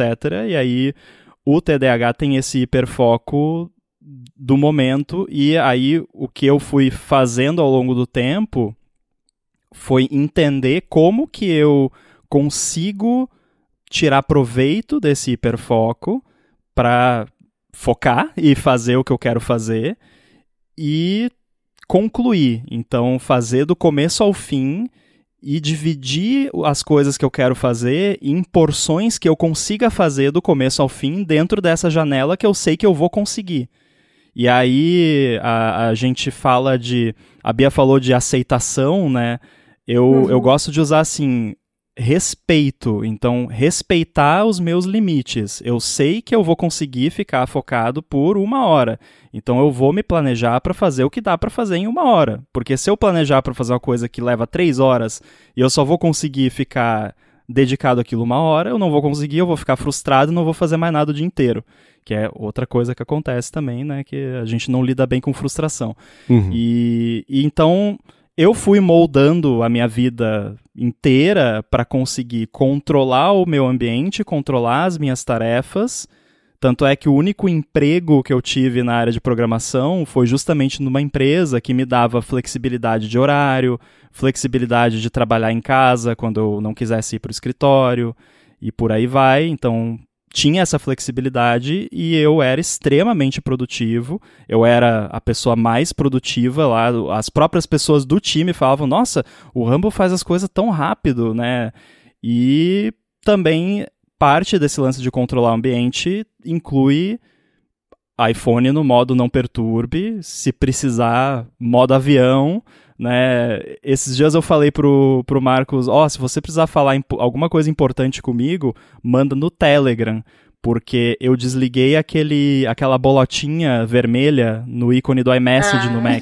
Boa. Porque eu gosto de deixar o iMessage ali, porque se eu preciso falar com alguém tá ali, mas aí alguém manda uma mensagem, aparece uma bolotinha vermelha. Aquilo já dá uma ansiedade de, será que eu abro? E aí eu tô ali, aí eu começo a fazer as coisas mais rápido porque eu quero terminar para ver a mensagem. Então, é assim, notificação para mim é veneno. Então eu tenho tudo desligado. As únicas notificações que eu recebo durante o dia são se o Marcos me mandar mensagem no Telegram, que é coisa da Gigahertz, ou reminders, calendário, né, essas coisas que são, inclusive é outra estratégia que eu uso, lembretes, calendário para tudo, porque senão eu esqueço. E também se eu for ficar tentando lembrar, eu vou sobrecarregar o meu cérebro com isso e aí vai prejudicar outras coisas. Nossa, concordo totalmente. Acho que essa é a melhor estratégia de produtividade que a gente pode passar para todo mundo aqui, é essa questão das notificações. O meu também, os meus dispositivos também estão setados para notificar apenas pessoas pontuais, né? Mas a minha questão do hiperfoco é um pouco diferente. Eu sou do tipo que não tem freio.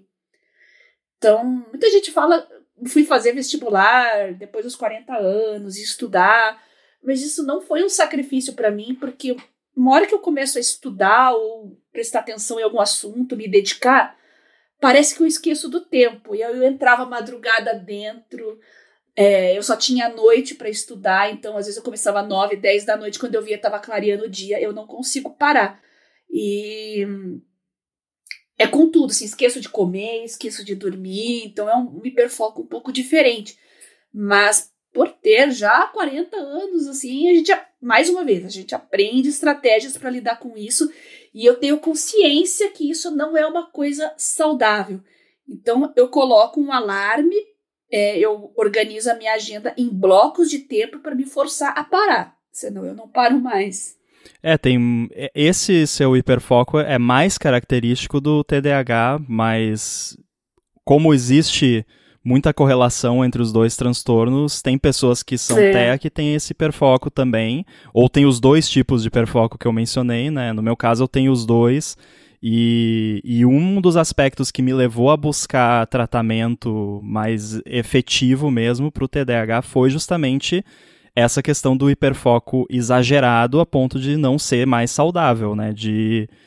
Porque aí o problema é esse, você hiperfoca naquilo que você está fazendo, mas não é um hiperfoco de, nossa, eu estou gostando muito do que eu estou fazendo aqui e daqui a pouco eu paro, vou lá comer, vou no banheiro. Não, é o hiperfoco de você, quando vê, já passou o dia inteiro, você tá com dor de barriga, Exato. E aí você tá com dor de barriga porque você tá com a bexiga cheia, porque você tá com fome, e você nem percebeu, né? E aí quando passa, você morre, assim, você desmonta.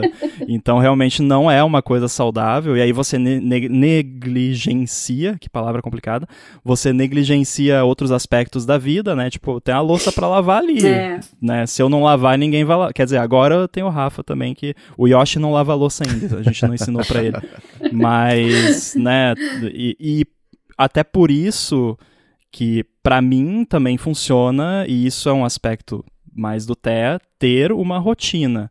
E dormir sempre mais ou menos no mesmo horário, acordar mais ou menos no mesmo horário, importante. Seguir uma rotina, porque na hora que eu saio dessa rotina, começa a desandar tudo. E aí, babou. E aí, quando eu tenho que... Eu procuro não ter imprevistos, né? Mas não tem como não ter imprevistos porque são imprevistos. Se você soubesse que você vai ter um imprevisto, não é um imprevisto, né? É um previsto. Que nem eu vi uma placa de algum lugar falando: amanhã não estaremos abertos porque teremos uma emergência. Tipo, oi? Como assim? Né? Então, me ensina. O que eu faço é planejar o máximo possível, e aí quando tem o imprevisto, lidar com ele, mas eu ainda não lido bem com imprevistos até hoje. Mas aí, imprevisto, não é o Marcos me avisar que semana que vem ele não vai estar e eu vou ter que revisar o ADT, porque é um imprevisto, mas eu tenho como me planejar, eu tenho uma semana para me planejar. Então, uma coisa que os meus amigos de mais longa data sabem é que você não pode me convidar para um almoço amanhã. Não vai rolar, tipo, eu não vou. Você tem que me convidar com no mínimo 48 horas de antecedência. Aí, porque para amanhã eu já tá tudo planejado já para amanhã. Eu vou acordar tal hora, eu vou cozinhar tal coisa para almoço, eu vou fazer isso, fazer aquilo. Então, se você me chamar para amanhã, não dá, porque o meu amanhã já, na minha cabeça já aconteceu. Eu já sei tudo que vai acontecer amanhã. Quer um exemplo perfeito disso? Foi o nosso primeiro contato, eu e o Rambo. A gente tava lá no Loop Infinito, no estúdio do Loop Studio. Eu ia gravar o ADT, era uma quarta-feira à noite, que é o dia que a gente grava o ADT, e foi quando o Rambo descobriu lá do iPhone X, que ia ter o Note, etc. Virou uma notícia no mundo inteiro, aí o Loop chamou ele pra entrevista lá. E aí eu cheguei pro Rambo e falei, escuta, isso era o quê? 10 da noite já, que a gente gravava às 11, a gente começava a gravar às 11, né? Era umas 10 da noite, você tava na casa de um amigo conhecido seu, um casal, né? Que fica na zona norte de São Paulo, o Loop fica na zona sul, é um rolê. E eu cheguei pro Rambo e falei, escuta, tem um podcast que a gente grava toda semana, etc. Você quer participar? E o Rambo fez uma cara de que parecia que eu tinha ofendido ele e as 18 gerações passadas, assim. Foi uma cara de, tipo, não gostei nada. Hoje eu entendo que era você, remapeando tudo da sua existência até aquele momento pra ver se dava pra absorver ou não 1 hora e 1 hora e meia a mais ali. E a sua participação foi assim, putz, eu consigo, mas ficar até tal hora, e você falou o que você precisava falar ali na entrevista e você saiu pra resolver. Hoje eu entendo... Entendo não, mas eu sei qual que foi essa reação que eu te causei por... Isso foi um imprevisto, né? Você precisa remapear tudo que você achou que ia ser o resto da sua noite, que já não era muita coisa, que já eram 10 horas da noite, e pra absorver isso, mas nesses 3 segundos que você fez isso, você fez uma cara de ofendido, porque eu tinha feito essa pergunta assim, virou um peso ali, falei, putz, mandei mal. E aí você vê, porque eu não sei nem como que é uma cara de ofendido. Se eu fizer uma cara de ofendido, eu não vou saber. Agora...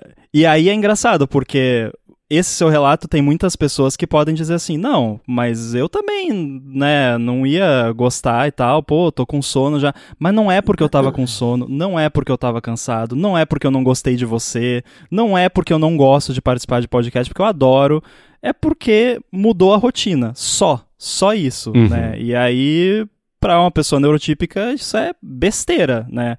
Mas pra mim não, então... paciência, né? Mas eu também não julgo a pessoa mudar a minha rotina inesperadamente porque a pessoa não sabe, não é culpa dela, né? Tudo bem, né? Paciência, tanto é que eu participei e foi legal a participação. Sim. Tanto é que voltei várias vezes depois e hoje a Gigahertz existe hoje.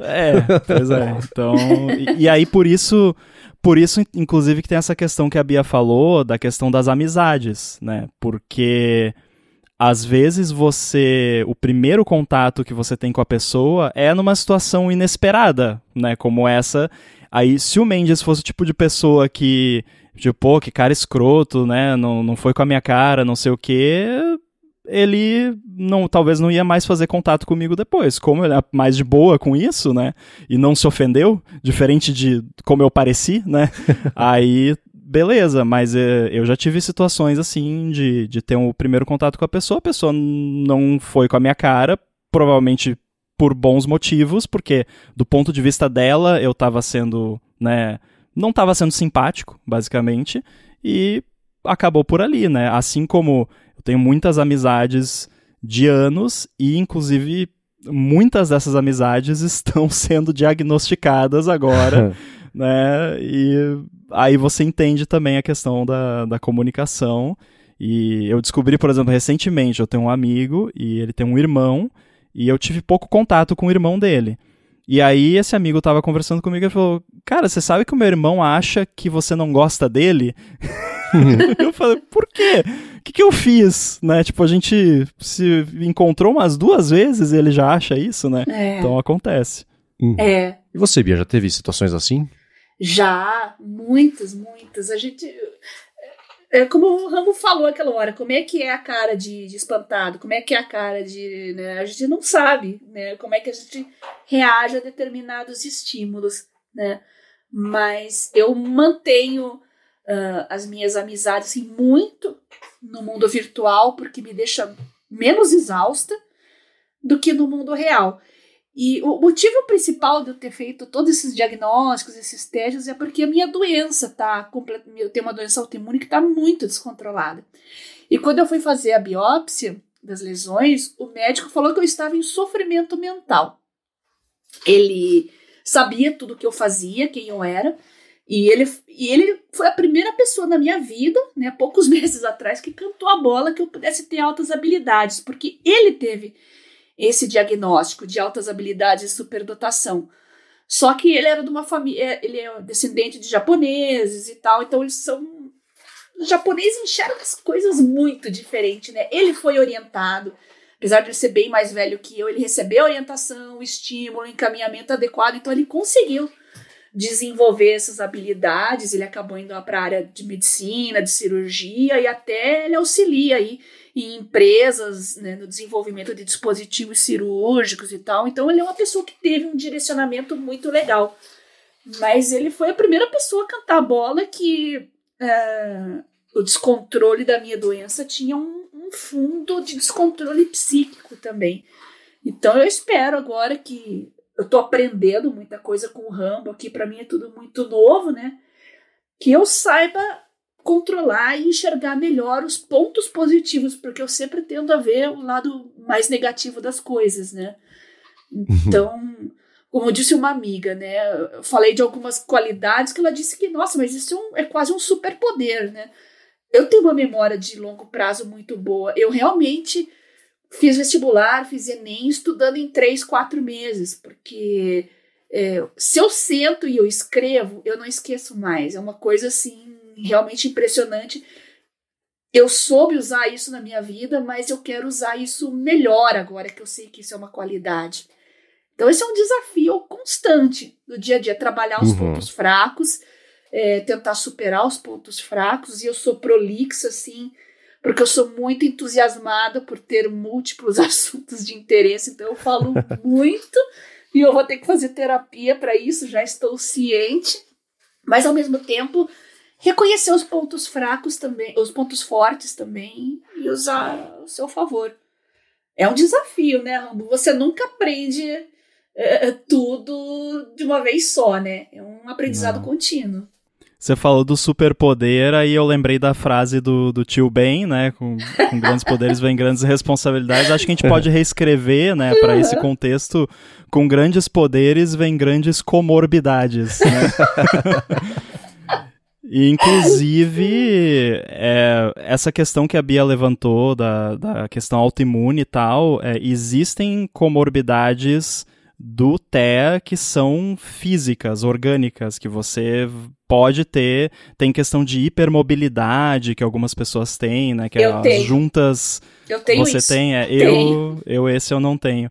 Inclusive, você falando agora, eu lembrei que um desses meus amigos que foi diagnosticado recentemente também a vida inteira teve problemas autoimunes, questões de pele. Então, de repente, até vocês podem trocar figurinhas, porque eu sei que ele passa por uma situação bem parecida com a sua. Eu tenho hipermobilidade articular, né?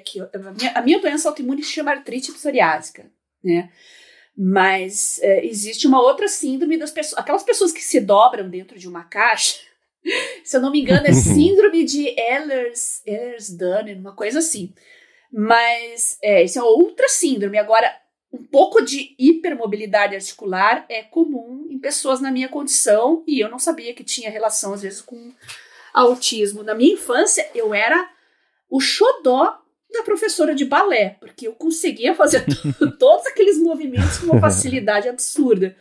Mas eu fui mais pro sapateado, eu gostava mais de atividades mais, assim, de mais força, né? Força física. Mas... Inclusive, você falou de balé... Você falou de balé, e uma característica de crianças autistas é andar na ponta do pé. É uma característica comum também. Eu andava. E o balé, não sei o porquê que não me pegou. Eu me saía muito bem, mas é difícil explicar. O sapateado, para mim, era muito mais interessante. E o meu hiperfoco nos movimentos de sapateado era tão intenso que eu vi todos os filmes do Gene Kelly, que era o meu ídolo. E eu, até hoje, eu sei repetir. Todos os principais números dele eu consigo repetir. Falta eu recuperar minha saúde agora, porque eu pretendo fazer também esses passos e não ter só na cabeça, né? Mas eu preciso. Aí você cria uma conta no TikTok, né? Não, obrigada. Aí a minha aversão social vai falar mais alto. Você falou, esse lance de que o hiperfoco pode ser um superpoder ou pode ser um problema, porque chega o fim do dia, você percebe que você só tomou café da manhã, se muito. Quais são... Porque é uma coisa que acontece com você com frequência, né? De manhã você comenta comigo, putz, pensei num negócio aqui que é mó difícil, meio impossível, tá? Deu 2 horas, você me manda um protótipo, 2, 3 dias depois já virou ou um app, ou você manda um relatório pra Apple de algum defeito lá que eles têm corrigido, vão levar 6 meses pra corrigir, né? Então, dentro disso, do que você... Eu vou falar de consegue ser hiperprodutivo por conta do hiperfoco, mas eu não quero ser insensível se não for exatamente essa sensação. Quais são, não sei, de que forma você foi se adaptando para interromper esses hiperfocos e cuidar da vida? Né? Assim, tô muito focado nisso, etc. É o superpoder de você conseguir render o tanto que você rende dos seus projetos, etc. Mas como que você se lembra de interromper para poder, sei lá, que seja se distrair, almoçar, não deixar passar o dia inteiro e não ter cuidado da vida junto, e equilibrar essas duas coisas? A gente vai falar mais daqui a pouco, mas medicação ajuda muito, né? Porque não tira o hiperfoco, mas te ajuda a conseguir quebrar ele e voltar depois, né? Porque o maior problema do hiperfoco, inclusive quando eu comecei a tratar com um psiquiatra, ele ficou em dúvida se eu tinha também um transtorno de ansiedade. Mas a minha ansiedade era causada pelo medo de perder o foco e não conseguir voltar depois. Então, essa era a fonte da minha ansiedade. Então, Nossa. se eu tinha uma reunião no meio do dia, ficava tipo, vou ter uma reunião e aí eu vou ter que parar isso aqui e aí depois eu não vou conseguir voltar. Essa era a sensação que eu tinha. Não era 100% verdade, porque às vezes terminava a reunião, eu tomava um café e voltava, né? Mas às vezes acontecia. Então, isso era uma fonte de ansiedade para mim, e aí a medicação ajuda bastante. Mas eu conheço muitas pessoas com TDAH que usam o método Pomodoro, por exemplo. Pra mim, eu sei que pra você também, você comentou que não rolou. Não. Pra mim também. Porque daí é o inferno, porque é tipo, eu tenho 20 minutos e eu vou ser interrompido? Não, né? Então, pra mim não rolou. Mas o que eu sempre fiz foi dividir os meus dias, na verdade, dividir os trabalhos em dias. Eu não divido em, eu vou fazer 1 hora disso, 2 horas disso. São dias. Então, se eu tenho 2 apps que eu estou trabalhando, eu vou tirar hoje, eu vou trabalhar só nesse app. Porque se eu ficar, vou fazer 1 hora desse, 2 horas daquele, 3 horas... eu não sou produtivo assim. Eu sou produtivo justamente com longos períodos, e aí, nesse caso, 1 dia.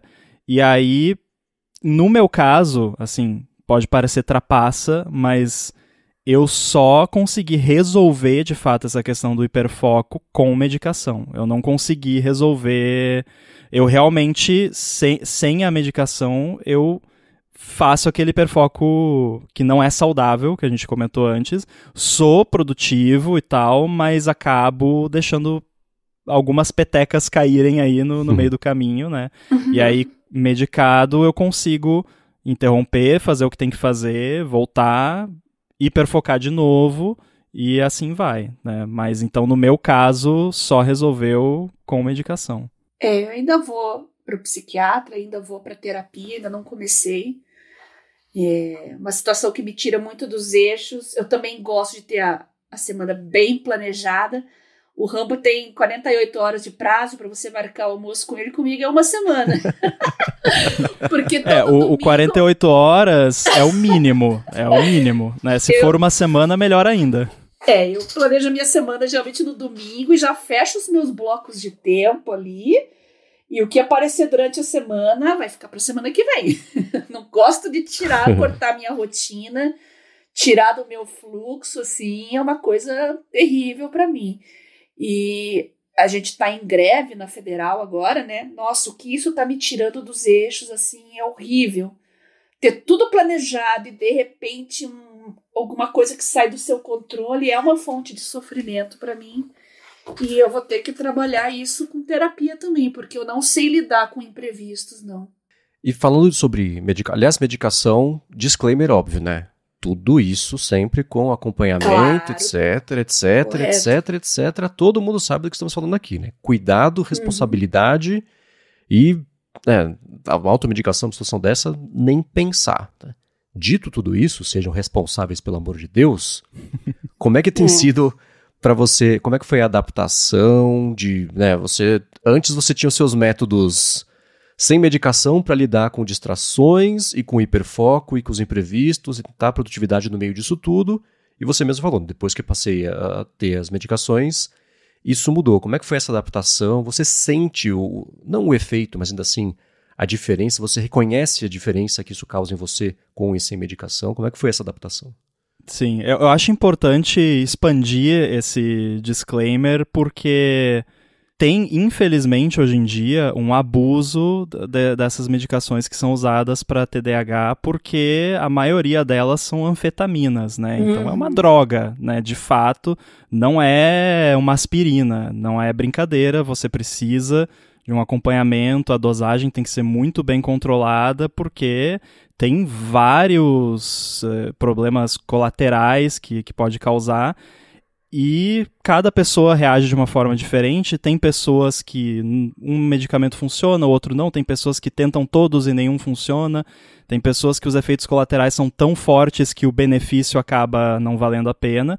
Eu tive muita sorte que, no meu caso, os efeitos colaterais são tranquilos, assim, são controláveis, e o benefício é muito grande, então vale a pena, mas tem muita gente que fica trocando e não consegue achar, né? Então, nesse ponto também teve um ponto de sorte. Então, sim, né, procura ajuda médica, até porque essas medicações são muito controladas. Não dá, o que eu uso não tem nem receita virtual, tem que ser o papelzinho lá na farmácia, porque não dá. E aí você tem que contar toda a sua vida lá pro farmacêutico para ele te vender, né? Então, realmente, mas assim, no meu caso, a adaptação foi tranquila. No começo, você vai ter um pouco de dificuldade. Eu tive, assim, de entender exatamente, por exemplo, será que é melhor eu tomar o remédio antes do café da manhã, depois do café da manhã? Questão de horário, assim, saber entender se a dosagem estava correta, que o meu psiquiatra me ajudou a entender, porque se você toma a maioria desses medicamentos uma dose muito baixa, depois que passa o efeito, você tem um crash. Isso independente da dose.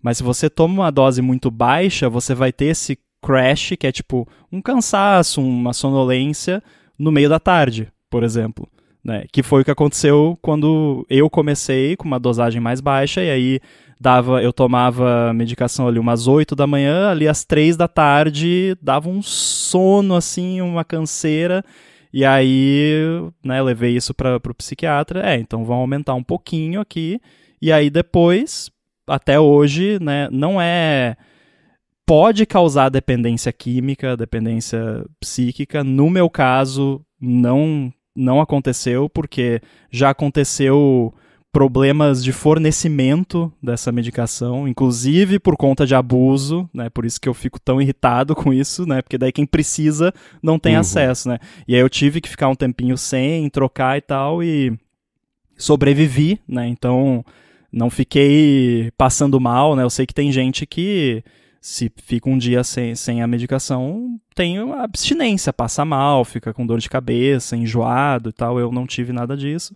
Então, no meu caso, foi tranquilo, mas tem que estar sempre acompanhando, monitorando, principalmente questão cardíaca, que afeta bastante. Então, eu tenho que fazer ECG, não do Apple Watch, ECG de verdade, né, de tempos em tempos, para ver se está tudo certinho, né, fazer aquele acompanhamento que você fica com o aparelhinho um dia inteiro lá, medindo o coração. É o Holter, então tem que estar sempre de olho nessas coisas, mas felizmente para mim deu certo de primeira. Tem até uma medicação nova, eu não vou falar nome de medicamento aqui porque eu não quero fazer propaganda, mas tem um novo agora no mercado, se você pesquisar você vai descobrir, que eu tô bem curioso para ver como que vai se sair, porque é outra abordagem que afeta menos o cérebro como um todo, como a gente fala lá no DT, porque esses medicamentos estimulantes, eles afetam o seu cérebro inteiro, né, o seu corpo inteiro, mas afeta o cérebro inteiro, então ele causa uma ansiedade, né, às vezes dá uma ansiedadezinha, um pouco de agitação, mas tem agora uma medicação nova que supostamente traz os benefícios, mas sem essa questão do estimulante, de deixar a pessoa um pouco mais ansiosa, às vezes causa um pouco de irritabilidade também. Então, eu diria que quem tem o diagnóstico e quer busca um psiquiatra e experimenta, ver se resolve para você, se ajuda, porque resolver não resolve para ninguém, né? Assim, é é um auxílio, é mais um suporte. Então, eu recomendo para quem tem o diagnóstico e acha que pode se beneficiar, tenta, né? E eu tinha muito preconceito, existe um estigma, né, de, vou tomar remédio para louco, né? Os antigos falam. Mas, medo também, mas vai mudar quem eu sou, vai mudar a minha cabeça. Não é assim, pelo menos né? Pro TDAH não é assim, né? Claro que aí tem outros transtornos que pode ser diferente, né? Pra TEA não existe remédio, só terapia mesmo, né? E o importante é ter os dois, a medicação com a terapia. Uhum. Cuidado com o autodiagnóstico, né? Cuidado com a automedicação. Embora a medicação de última geração hoje seja muito melhor que a de 15 anos atrás, que trazia uma corrente de efeitos colaterais, isso está diminuindo muito. Então, ao mesmo tempo que a gente fala cuidado com a automedicação, se precisar, não tenham receio, porque realmente hoje eles estão muito mais precisos, muito mais evoluídos, e eu conheço pessoas que passaram a ter qualidade de vida, inclusive lá na universidade, gente que nunca imaginaria poder fazer um curso superior, né, de tão descompensada que elas eram, e elas falam, graças à medicação, eu tenho uma vida normal hoje que eu jamais teria, né? Eu tive também problemas com diagnóstico lá nos anos 2000, ninguém falava em autismo, mas eu sou uma pessoa muito impulsiva, e eu já fui mais impulsiva, me diagnosticaram com transtorno bipolar, enfim, eu passei por muitas situações na minha vida que levaram a problemas justamente porque não se tinha a precisão diagnóstica e medicamentosa que se tem hoje. Então, façam tudo dentro dos protocolos, procure os profissionais especializados e, se for necessário fazer alguma medicação, receba isso de boa vontade, porque realmente você pode ter uma qualidade de vida que você nunca imaginaria que tivesse. O que mais me ajudou foi justamente nesse aspecto de conseguir fazer as coisas que eu preciso fazer. Sim. E não quero necessariamente, né? Que a gente falou lá no lado B de lavar a louça, né? Tarefas assim, porque... E aí é que entra também naquilo que a gente falou no lado B, que é usar o linguajar neurotípico para descrever uma situação atípica, porque... Todo mundo vai falar, não, mas eu também não gosto de lavar louça, eu também não gosto de fazer o imposto de renda, né? Tudo bem, normal, você não gosta, mas você consegue fazer, porque você não tem uma disfunção executiva e aí por isso que parece frescura quando a gente fala, porque tipo, não consigo lavar louça, buhu, né? Tipo, mas não é realmente uma coisa que você não consegue, não é que você é mimado e não quer, não consegue, o seu cérebro não deixa, né? A dopamina tá presa lá no neurônio e não sai, né? E aí o remédio é um desentupidor de neurônio, vai lá e tira o negócio que tá preso lá e deixa as coisas fluírem como deveriam. Eu consigo com fone de ouvido. Pois é. Aliás, isso eu levei pra neuro também, né? Desde o início da minha vida, o meu melhor amigo sempre foi meu fone de ouvido. Desde lá o primeiro Walkman, depois Discman, seja mais lá o que for, eu sempre tinha um fone de ouvido que era o que me ajudava a... Não sei se por um lado era importante para mim para diminuir a dor do isolamento, me ajudava a manter focada nas coisas também. Então, eu gravava aulas, gravava em fita cassete, às vezes algumas aulas para ouvir depois, música. Eu gosto muito de estudar ouvindo música, mas música instrumental é uma coisa que me acalma quando eu estou muito agitada. Então, ir para lavar louça, fazer atividades chatas, limpar a casa, sim, o meu melhor amigo é o meu fone de ouvido e eu consigo fazer tudo. Porque daí deixa de ser chato, né? Aí você... exatamente. Mais um life hack. Era a estratégia que eu usava também, só que aí não funcionava sempre, né? E aí, às vezes, tem que lá, tem uma pia cheia de louça ali pra lavar. Putz, mas não saiu nenhum episódio de podcast bom pra eu ouvir, né? Vai acumulando a louça, né? Então a louça aumenta na proporção inversa da sua playlist de podcasts, né? Mas eu sou uma pessoa muito organizada, assim, é aquele mal de dentista, né? De ter as caixinhas, de ter tudo organizadinho, cada coisa no seu lugar. Então, a louça suja da pia me traz mais sofrimento. Então, eu encaro essa tarefa chata. Aí você imagina... Aí a gente fala do sofrimento, né? A pessoa que é TEA e TDAH, como é o meu caso, quando eu não tinha o tratamento, a pia cheia de louça me dói nos olhos, que parece que você chega no ambiente assim e o ambiente inteiro tá sujo porque tem um prato sujo na pia. E aí o TDAH não deixava eu lavar a louça. Então você ficava, então eu acho que eu só vou sentar aqui no sofá e chorar, sei lá.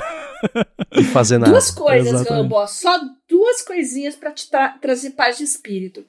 Acordar e arrumar a cama, deixar a cama arrumada, e a pia tá sempre vazia. Só isso pra mim já me traz paz de espírito, é impressionante. A cama eu já desapeguei, mas a pia eu gosto dela limpinha. Tô mais do lado do ramo. Sei explicar o que acontece, mas você levantar, arrumar a cama, me dá aquela sensação, cumprir a primeira tarefa do dia. Maravilha, parece que o quarto já tá arrumado. Então, quando o quarto tá arrumado, a minha vida tá arrumada também. E aí eu consigo cumprir as tarefas seguintes também. Inclusive, uma característica de pessoas no espectro é ter rituais. Aí, eu tenho muitos.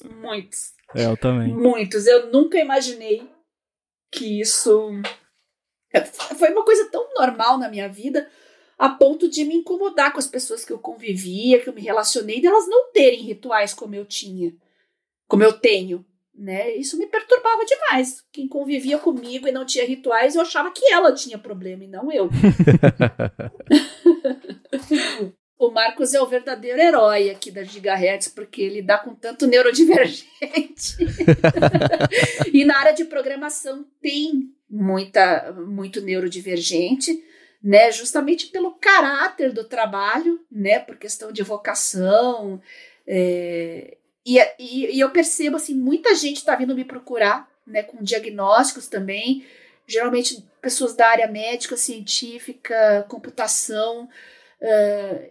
E daí dá aquela sensação, aquele preconceito que muita gente tem com neurodivergências, né? Parece que agora todo mundo tem isso. Não é porque você atrai para você mesmo, você tende a conviver com pessoas mais parecidas com você. Então a impressão que dá é que tem gente demais, né, com essas neurodivergências, quando na verdade é a sua bolha falando mais alto, né? O pessoal comenta muito no TikTok, né? No TikTok todo mundo é autista, é TDAH, mas será que não é porque você tá assistindo muito conteúdo sobre esse assunto? Será que você não deveria se avaliar, né? De repente buscar aí uma avaliação, porque se o algoritmo tá te mostrando só isso, né? De repente tem alguma coisa aí, é porque se você não assiste, o app para de te mostrar aquele tipo de conteúdo. Então é porque você tá assistindo, né? Por que você tá assistindo? E rede social tem muito adolescente carente. Também. Né? Quando ele se autodiagnostica e encontra um diagnóstico, entre aspas, parece que é uma maneira dele se encontrar no mundo e encontrar outras pessoas. Né? Isso é um outro problema psicológico, né? Que não é necessariamente aquilo que ela acha que ela tem. Então vocês vão ver muito adolescente carente colocando na bio que é autista e tal, numa tentativa aí de chamar atenção e suprir essa carência. Conexão e pertencimento, né? Dá pra entender. Teve vários casos até de golpistas, assim, que usaram, né, um transtorno, a síndrome de Tourette. Tinha uma época no TikTok que todo mundo tinha Tourette, né? E aí, pessoas fingindo que tem um transtorno X ou Y pra ganhar dinheiro, pra... Enfim, né? E não precisamos nem falar o que achamos disso. Nossa. Né? Mas vocês podem falar pra gente, vocês podem gigahertz.fm/feedback, mandem pra gente os feedbacks, mais dúvidas, mais perguntas, a gente espera que esse episódio tenha ajudado vocês e se vocês sentiram falta de algum ângulo, alguma abordagem, algum aspecto, tiverem dúvidas, manda pra gente, a gente manda pro Rumble, ele responde, a gente faz um follow-up sem fio aqui e vai trazendo as respostas pra vocês.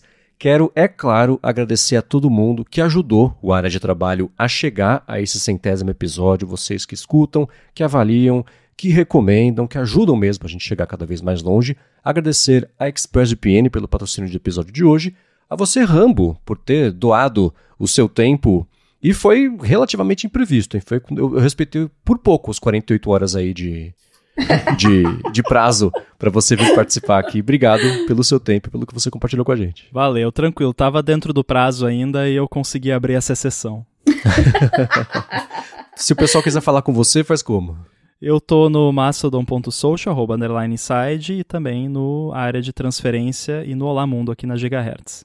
Maravilha. E Bia, obrigado também por ajudar a fazer o podcast acontecer, né? Agradeço você, Marcos, agradeço você, Rambo. Agora estou tentando entender melhor essa situação e eu peço aos nossos ouvintes que têm algum diagnóstico e que adotaram dicas de vida, life hacks, como a gente chama, para serem mais organizados, mais produtivos. A tecnologia ajuda bastante a gente a organizar e ter controle da própria vida, né? Eu faço isso com o blog já há quase 20 anos, né? Sempre ensinei as pessoas a serem mais organizadas e produtivas com a tecnologia móvel. E a tecnologia pode ajudar aí quem tem alguma neurodivergência a colocar a vida nos trilhos. Compartilhem suas dicas, vocês que têm diagnóstico, vocês que têm, às vezes, aquela dica de ouro que vai salvar a sua rotina. Mandem para mim no Twitter, @garotasemfio, ou então de modo privado lá no Telegram, @biacunze. Se não quiserem falar o nome, não tem problema, a gente não fala, mas vocês podem mandar prints, áudios, dicas, sugestões, comentários. Estou sempre aberta a ler as dicas de vocês, tá bom? Maravilha. Para falar comigo, MVC Mendes lá no Instagram e no Threads também. Apresento aqui com o Rambo e o Coca o Área de Transferência. Apresento com o Felipe Espósito o A Fonte. Apresento para a Lura o Hipsters Fora de Controle. E escrevo todo sábado para o Mac Magazine nesse último fim de semana sobre como será que a Apple vai equilibrar as iniciativas ambientais dela com IAs que gastam energia pra caramba. Link na descrição. Obrigado mais uma vez a todo mundo que ajudou a gente a chegar ao Área de Trabalho número 100 e a gente volta na quarta que vem.